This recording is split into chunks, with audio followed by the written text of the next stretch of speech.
سلام، امیدوارم حال همتون خوب باشه بچه ها. تو این جلسه مدل سازی این رینگ خودرو رو با هم دیگه تمرین میکنیم.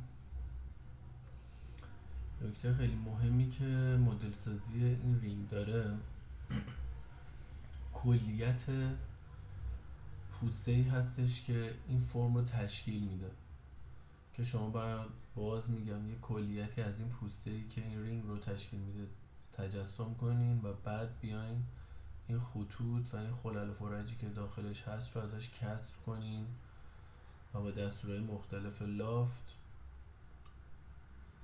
این فرم رو ایجاد کنین. نقصا رو باز میکنیم و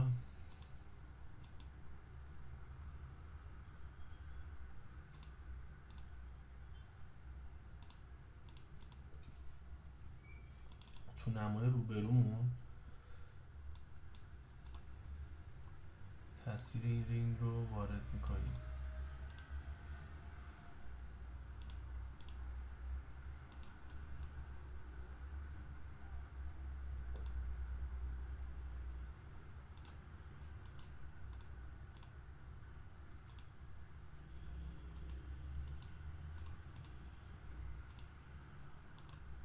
قطرش رو هم حالا همون 40 سانت میگیریم و بعد لاکش میکنیم.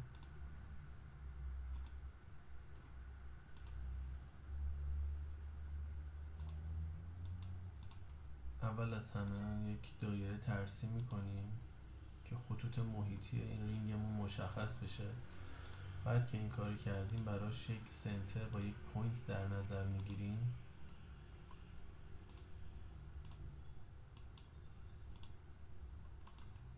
به این صورت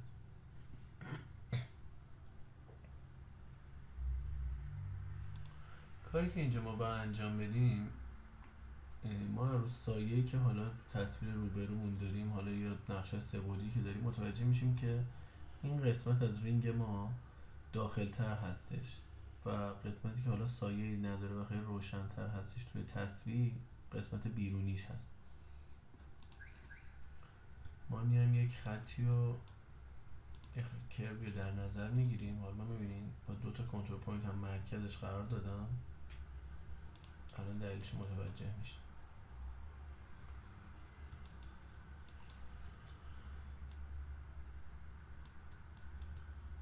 این رو میایم تو پرسپکتیو و تو نمای تاپ تو عمق جابجاش میکنم.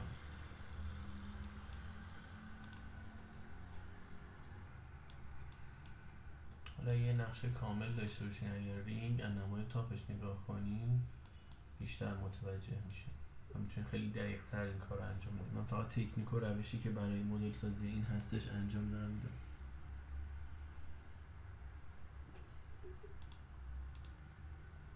زمانی که این خط کناری رو کشیدین، ما میخوایم یک پوسته کلی از این آبجکتمون به دست بیاریم. این رو میایم از اون سنتر تو نمای تاپ ریوالوش میکنیم به این صورت.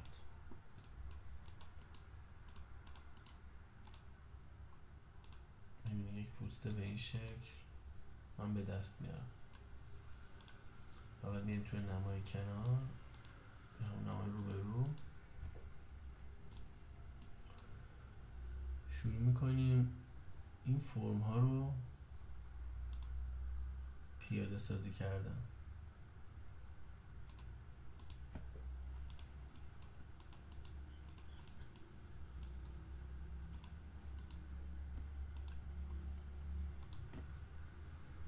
اول از همه دایره‌ای که مرکزش و لوگوش قرار داره رو ترسیم میکنیم.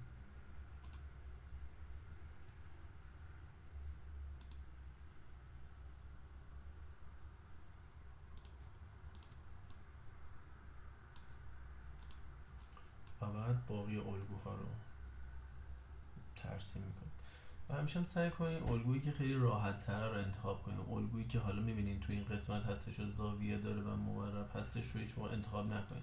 برای الان دو نوع الگو داره، یکی این الگو هستش که جای پیچ ها مشخصه و یه الگوی دیگه هم که توی این قسمته.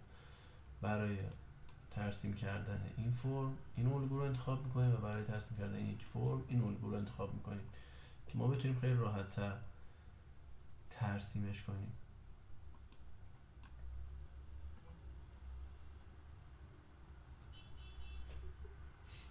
به این شکل دایره داخلی رو میکشیم،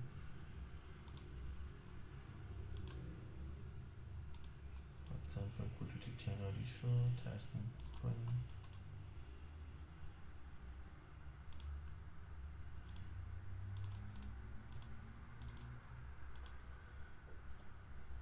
به این صورت میگم من حالا با تکنیک سیرکل تانژانت اکثر اوقات کرو همو ترسیم میکنم. اگر دقت کنی میبینی الان وقتی که سیرکل رو استفاده میکنم یه زاویه‌ای میگیره دایره‌مو، به احتمال 100% توی پرسپکتیو یه مشکلی پیش اومده. به این صورت میبینی در کنار هم دیگه نیستن.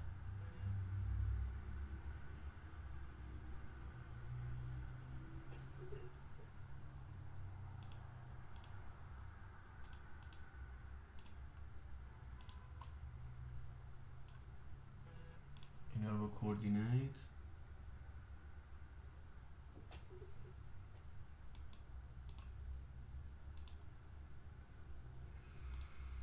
فلتشون میکنیم.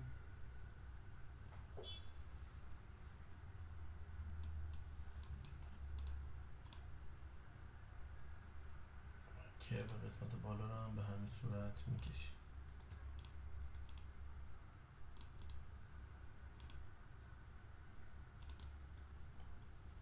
یه خط مرکزی میذارم،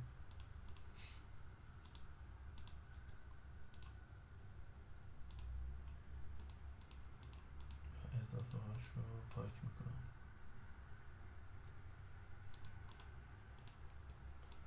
و اینا رو همه با هم سلکت میکنم و جوینشون میکنم و دستور میرور یه بار تکرارش میکنم توی این قسمت و اضافه این قسمت رو هم دیلیت میکنیم. این رو هم دوباره میرور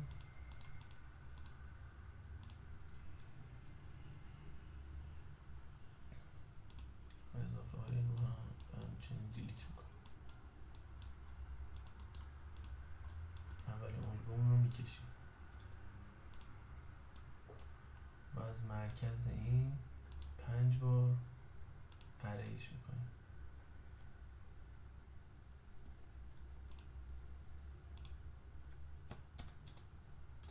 به این صورت ماله الگوم رو 5 بار تکرارش کردیم حول این پوینت و شروع میکنیم الگوی بعدیمون رو ترسیم کردن. حالا اگه دقت کنی این نقشه، حالا این عکس گرفته شده، نقشه نیستش که خورده زاویه داره. حالا شما این نقشه خیلی کامل تری داشته باشه این زوایا رو هم نخواهد داشت. ما میایم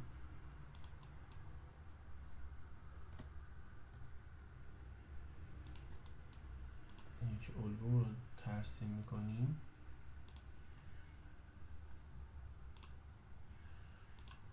اگه دقت کنیم من اسنپ ها رو خیلی خاموش روشن میکنم. بارم بهتون گفتم اسنپ سنتر خیلی کلافه کننده است اکثر اوقات.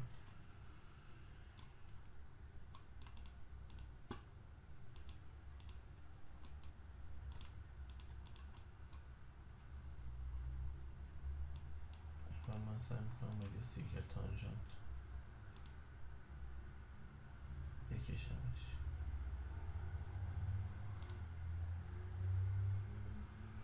یا این کار میتونیم بکنیم یا میتونیم کرو استفاده کنیم که کاملا این شکست این قرصه به دست بیاد. من حالا خیلی تکنیک ساده تری پیش میبرم که فقط شما روش ساخته رو بیشتر متوجه بشید.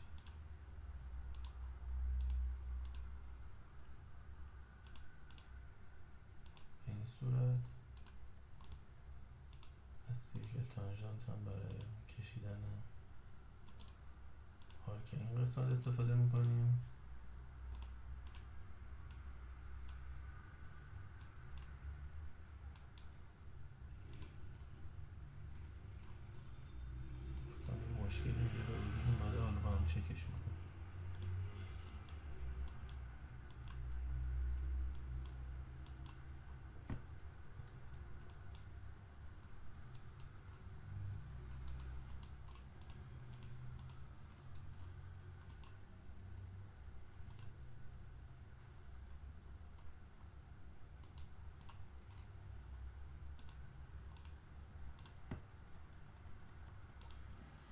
خط دوباره از هم میگه درست تماس پیدا نکردم.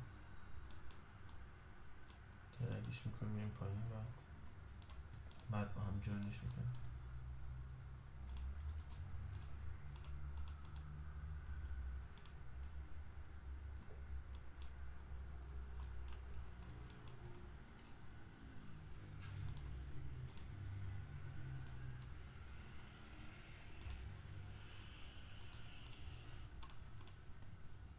الان دیگه درست شد. این الگومون رو میایم مجدد 5 بار دیگه تکرارش میکنیم. پس الان ما یه کلیتی از الگوهامون ترسیم کردیم. خب به خاطر این بودش که پرسپکتیو رفته بود که درست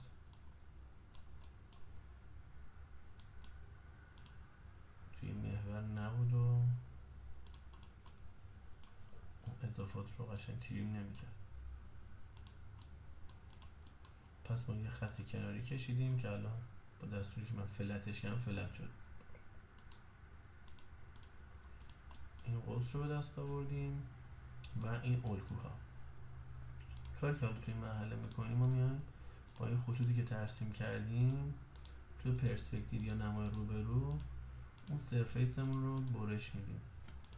ببینیم به این صورت اضافه ها رو پاک میکنیم که حالا اضافه ها توی این فرم به کار ما هم میادش که حالا کنترل زد میزنم برش میرم. میبینیم این بیس این رینگمون به دست اومده، پوستش. این ما یه پوست کلی دیدیم و اومدیم که کسر کردیم. شما نباید حتما این پوست رو جداگونه ببینیم چقدر دردسر عجیبیه برای مدل سازی کردنش.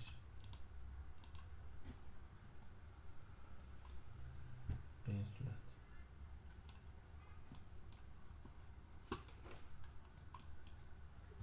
من اینا رو کنترل زد میزنم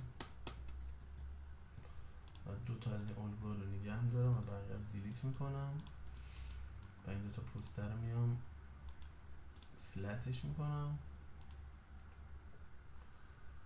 اون میزانی که نیاز دارم تو محور این یک جابجاش میکنم به این شکل. میبینیم من الان فلتش کردم، حتی میتونین اون فلت هم نکنیم، بسته به اون ایده و طرح خودتون داره.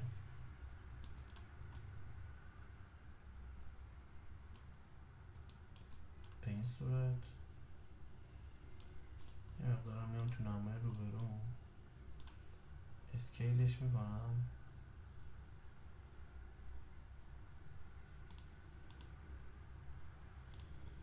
در زاویه پیدا کنم فرمم جذابتش.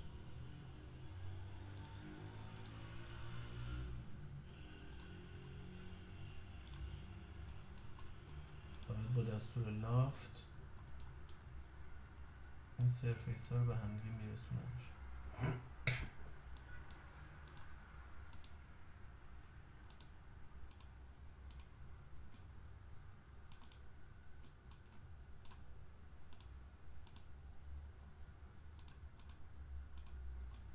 به این شکل.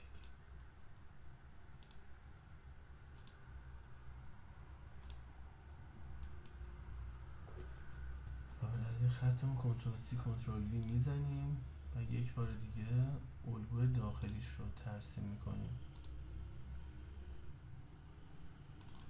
میتونیم اینو مجدد بکشیم ولی من با اسکیل کردن سعی میکنم خیلی کارمو ساده تر کنم و به دستش بیارم.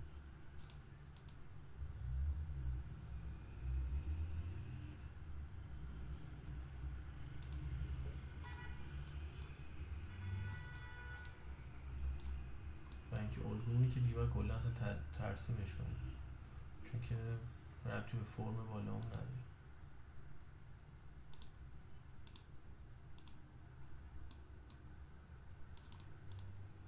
من همینجوری میکشمش.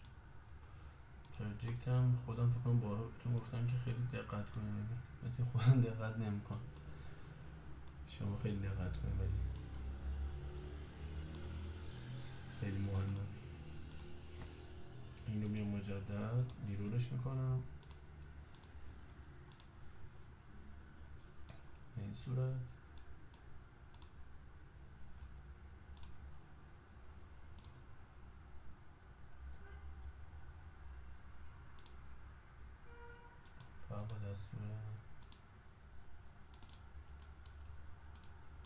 سرکل تانژانت سرم برش میکشم. این رو هم میام چون که اونور هستش میرورش میکنم. همه مبناتون برای میرور کردن اون پوینت مرکزیه باشه، چون که خطاتون رو صفر میکنم.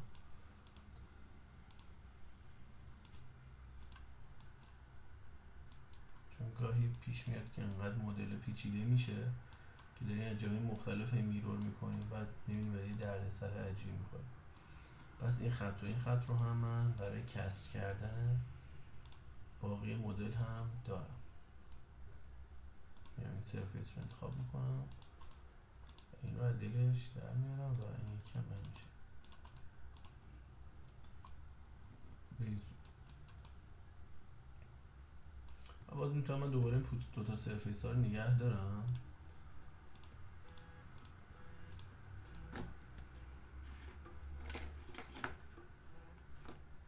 و باز این دو سرفیس ها رو نگه دارم و دوباره توی پرسپکتیو درگش کنم با دستور لافت اینا رو به هم برسونم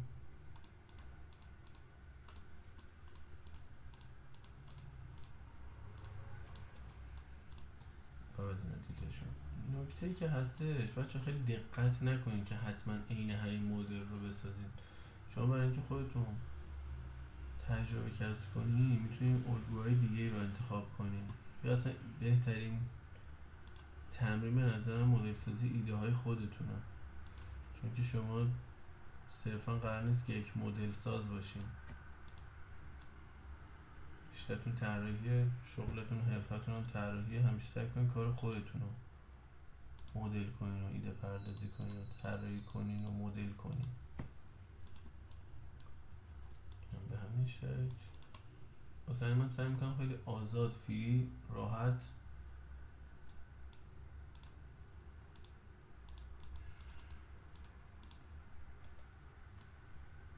ابعاد و اندازه رو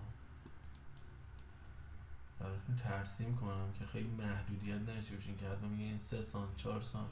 شاید خیلی ها بهتون بگن که حتما باید مدل سازی یک فرم مهندسی شده ابعاد و اندازه دقیقی داشته باشه، ولی من دیدگاه همین نیستش. یه طراح یا آرتیست خیلی باید آزاد اندیشه کنه. حتما نباید یک خودرو طراحی کنه با رینگ های 13 سانتی متر یا 40 سانتی متر. وقتی که شما چارچوب داشته باشین نگاه من دیگه طراح نیستین. و خودروهای شاید خیلی هم بهتون استاندارد چرخهای خودرو هم 3 تا و نصفی هستش، ولی تو هزاران خودرو هستش که این استاندارد رعایت نمیشه. و زیبایی و هنر و طراحی همینه که چارچوب نداشته باشه.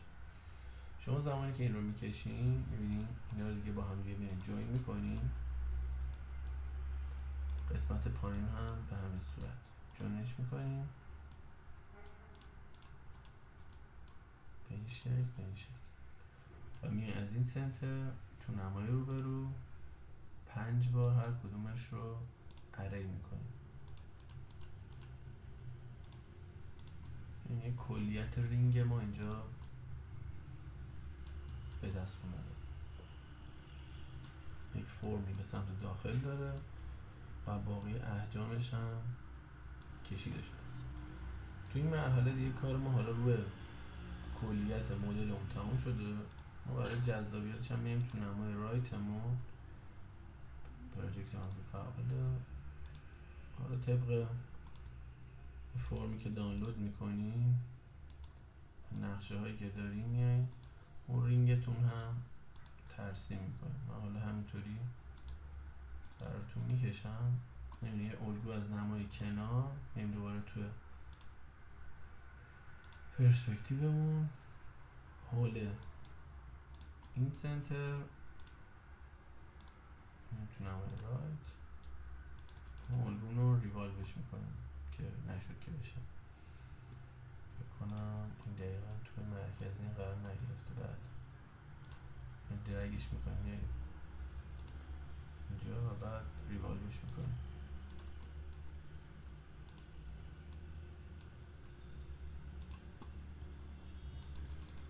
به این صورت.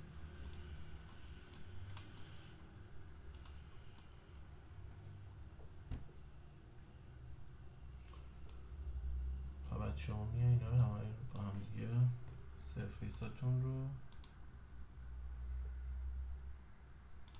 سلکت سرفیساتون رو هم انتخاب میکنیم، جوین میکنیم.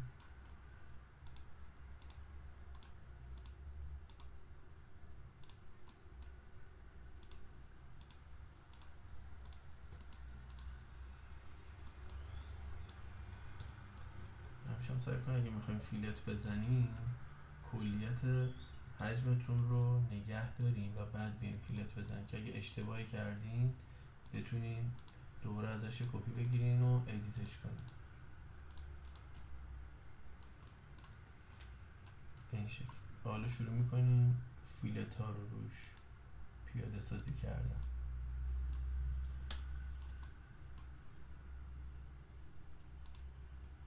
فیلت یک برای خیلی بزرگ باشه.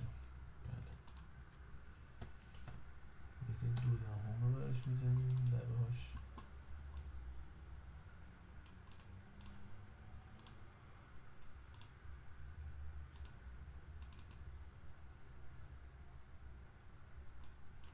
لبه های داخلش هم به همین صورت.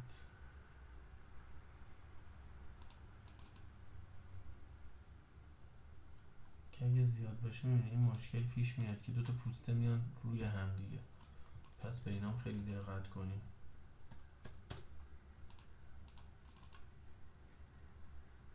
برای پیاده سازی فیلتاتون.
سوتی اینجا اتفاق افتاد که بیش از ارور میده. من اینا رو هم دیگه حواسم نبود که همزمان اتچ کنیم. یه چک بکنیم. احتمال به نفت زیادم کار دستتون میده. هر دو خط همش با هم سلکت شد.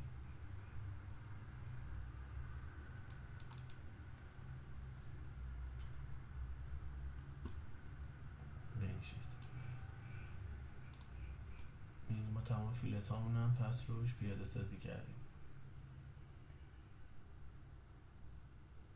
کاری که الان میکنیم حالا میایم حالا چه دیتیلاش میرسیم دیگه. میایم پیچا رو مدل کردن و فرم داخل این که برای گذاشتن لوگو هستش. دقت کنید میبینی من الان دیگه نمیام خط بکشم، میام همین لاین ها رو انتخاب میکنم و همین رو به سمت داخل اکسترودش میکنم، سالیدش هم برمیدارم به این شکل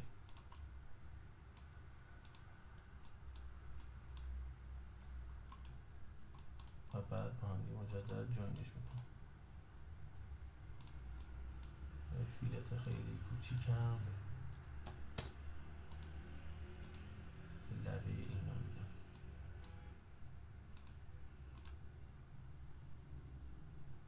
به این شکل. و اگر هم دقت کرده باشین الان ما برای گذاشتن لوگو یک فرم برجسته میخوایم اینجا که دقیقاً این روشی که کلیت این رو کشیدیم ما میایم برعکس چیکار میکنیم، یک آرکی رو تو نمای تو این قسمت میکشیم درگش میکنیم، حالا میذاریمش این مهم نیستش. میایم یک کروی رو در نظر میگیریم میکشیم پراجکت فعال با 2 تا پوینت هم کافیه فکر کنم.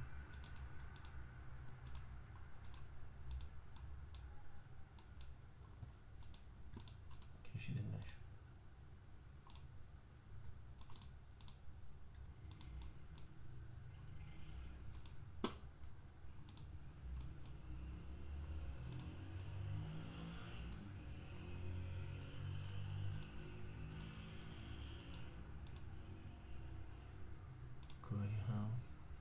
چنین میشه.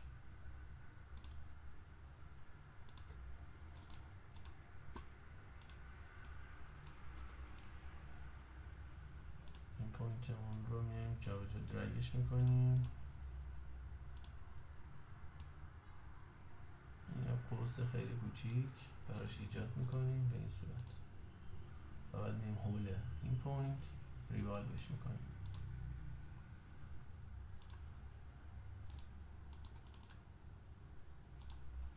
این رو درگش میکنیم از سنترش میبریم روی مرکز این فرمون قرار میدیم. درگش میکنیم میریم جلوتر و حتی میتونیم با اسکیل 1D یکم بهش عمقش رو بیشتر کنیم، برجستگی ها.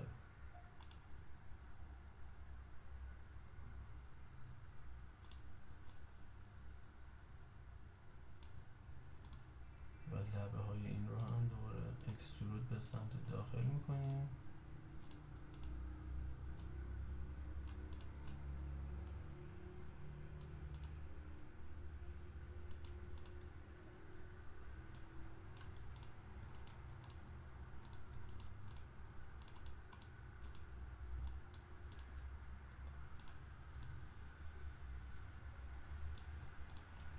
و لبه این رو هم یک فیلت خیلی کوچیک میزنیم که این حجم ها یه ذره اصلا یه تفکیک کن و بعد میایم رنگش رو هم تغییر میدیم لیرش رو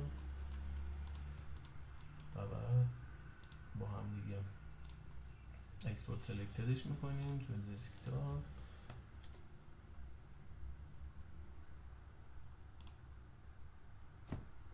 میاریمش توی کیشات یک رندر ازش میگیریم.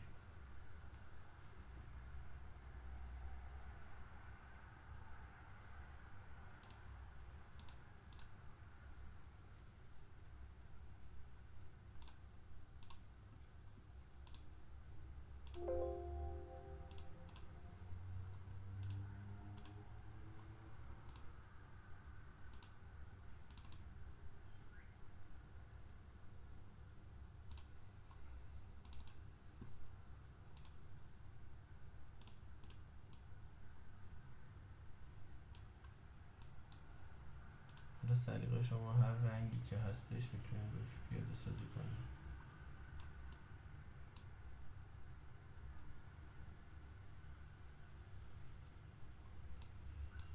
سلیقه هم کلا خیلی تیره است.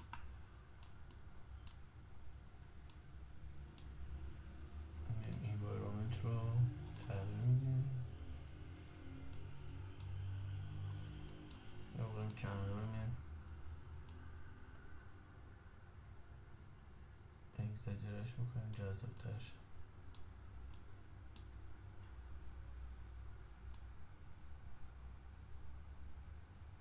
به این صورت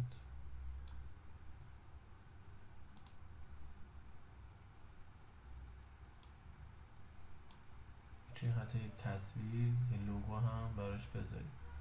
تو قسمتی که شما رنگ دادین رو رنگتون درگ میکنیم، این قسمت تکسچر میتونید اینجا تکسچر رو هم روش پیاده سازی کنیم. مثلا این تصویر دم دست داره اینو میندازم روش، میتونید اسکیلش کنیم این تصویر بیفته روش. نکته مهمی که حالا تو این تمرین داشتیم فقط و فقط تحلیل کردن فرمه. صرفا این نیستش که ما سریع بیایم الگوها رو بکشیم از این پوسته به این پوسته برسونیم. ببینید یک پوسته نهایی کلی داریم و این الگو رو ازش کم میکنیم و مدلمون رو روش پیاده سازی میکنیم. امیدوارم این تمرین براتون مفید بوده باشه. تا جلسه آینده فعلا خدا نگهدار.